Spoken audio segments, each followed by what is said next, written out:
అందరికీ నమస్కారం. నా పేరు దుడం రెడ్డిబాబు. ఆంధ్రప్రదేశ్ బీసీ సంక్షేమ సంఘం రాష్ట్ర అధ్యక్షునిగా పనిచేస్తున్నాను. ఈరోజు కూటమి ప్రభుత్వానికి ఒక విషయాన్ని తెలియజేస్తామని ఈ వీడియో చేస్తున్నాను. గతంలో వైఎస్ఆర్ కాంగ్రెస్ పార్టీలో బీసీ కులాలకు కుల కార్పొరేషన్లు చేశారు. 56 కార్పొరేషన్లు చేశారు. 56 చైర్మన్లను చేశారు. 14 మంది డైరెక్టర్లను ఒక్కొక్క కార్పొరేషన్కి పెట్టారు. మరి వీళ్ళందరూ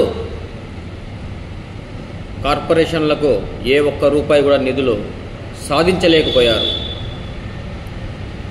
ఈరోజు ఆ ప్రభుత్వం పోయింది. ఇప్పుడు తెలుగుదేశం ప్రభుత్వం, బీజేపీ ప్రభుత్వం, జనసేన ప్రభుత్వం, మరి ఈ ముగ్గురు కూటమిగా ఏర్పడి అధికారంలోకి వచ్చారు.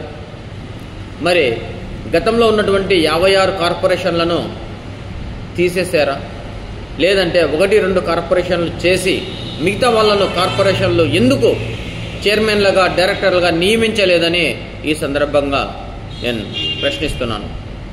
ముదిరాజ్ కార్పొరేషన్ పూర్తిగా నిర్వీర్యమైపోయింది. అలాగే వడ్డెర కార్పొరేషన్ లేదు, కుమ్మర కార్పొరేషన్ లేదు, రజక కార్పొరేషన్ లేదు. ఇలా చెప్పుకుంటుంటే